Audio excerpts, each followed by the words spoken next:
നമുക്കറിയാത്ത എന്തുമാത്രം കാര്യങ്ങളാണല്ലോ ഈ ലോകത്ത് നടക്കുന്നത്. വെണ്ണൂർ സർവീസ് സഹകരണ ബാങ്കില് ഇന്ന് കർഷകർക്ക് വേണ്ടി ഒരു സെമിനാർ സംഘടിപ്പിച്ചിട്ടുണ്ടായിരുന്നു. കുറേ നാള് കൂടിയിട്ട് ഒരു കവിതയൊക്കെ വായിച്ചു. അങ്ങനെ ഞാനിപ്പോൾ സാനിറ്റൈസ് ചെയ്ത് കയറുന്നത് എങ്ങോട്ടേക്കാണെന്നറിയോ? ഈ ടിഷ്യൂ കൾച്ചർ ചെയ്ത വാഴ, ടിഷ്യൂ കൾച്ചർ ചെയ്ത പ്ലാന്റ് എന്നൊക്കെ കേട്ടിട്ടേ ഉള്ളൂ. പക്ഷെ എന്താണ് ഈ ടിഷ്യൂ കൾച്ചർ, അതെങ്ങനെ ചെയ്യും, എങ്ങനെ ഇരിക്കും എന്നതിനെ പറ്റിയിട്ടൊന്നും അറിയാനായിട്ടുള്ള അവസരം കിട്ടിയിട്ടില്ല. എന്നാൽ അതിന് ഇനീഷ്യേറ്റീവ് എടുത്തിട്ടുമില്ല കേട്ടോ. പക്ഷേ ഞാൻ ഇന്ന് പോയ സ്ഥലത്ത് ടിഷ്യൂ കൾച്ചർ ചെയ്യുന്ന അവരുടെ ലാബ് ഉണ്ടായിരുന്നു. എൻ്റെ അച്ചാച്ചൻ അവിടുത്തെ വൈസ് പ്രസിഡന്റ് ആയതുകൊണ്ട് എനിക്ക് അവിടെ കയറി കാണാനുള്ളൊരു പെർമിഷൻ തന്നിട്ടുണ്ടായിരുന്നു കേട്ടോ. വളരെ മൈന്യൂട്ടായിട്ടുള്ള പാർട്ടിക്കിൾസിൽ നിന്ന് അവർ സെറ്റ് ചെയ്തെടുക്കുന്നതാണ് ഈ കുഞ്ഞു കുഞ്ഞു വാഴത്തൈകൾ. വളരെ സൂക്ഷ്മതയോടെ ഈ ഒരു ചേംബറിൽ ഇരുന്നിട്ടാണ് ഈ വർക്കും കാര്യങ്ങളൊക്കെ അവർ ചെയ്യുന്നത്. ബയോടെക്നോളജി പഠിച്ച ആൾക്കാരാണ് കേട്ടോ ഇത് ചെയ്തുകൊണ്ടിരിക്കുന്നത്.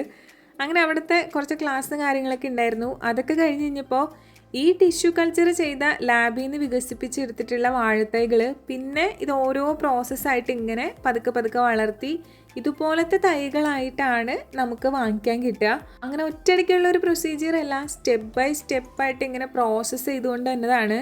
വാഴ മാത്രമല്ല, ഇവിടെയുള്ള എല്ലാ ചെടികളും, ഈ കാണുന്ന ചെടികളൊക്കെ ടിഷ്യൂ കൾച്ചർ ചെയ്തെടുത്തിട്ട് അതിനെ പരിപാലിച്ച് ഇങ്ങനെ കൊണ്ടുവന്നേക്കുന്നതാണ്.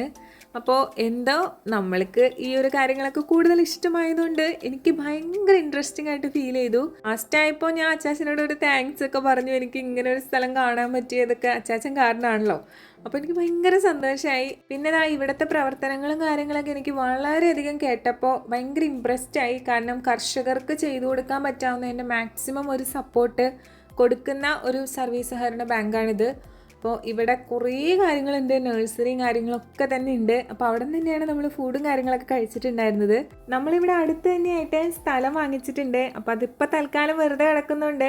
അവിടേക്ക് കുറച്ച് തൈകളൊക്കെ വെക്കാൻ വേണ്ടി അടയ്ക്കാമരവും മാവും തെങ്ങും റംബൂട്ടാനും മാംഗോസ്റ്റീനും നാരകവും ഒരുപാട് ഐറ്റംസ് വാങ്ങിച്ചിട്ടുണ്ട്. എന്തുകൊണ്ടോ ഞാൻ കാണാത്ത കുറേ കാര്യങ്ങൾ കണ്ടതിൻ്റെ ആ ഒരു സന്തോഷത്തിലാണ് തിരിച്ച് വീട്ടിൽ പോകുന്നത്.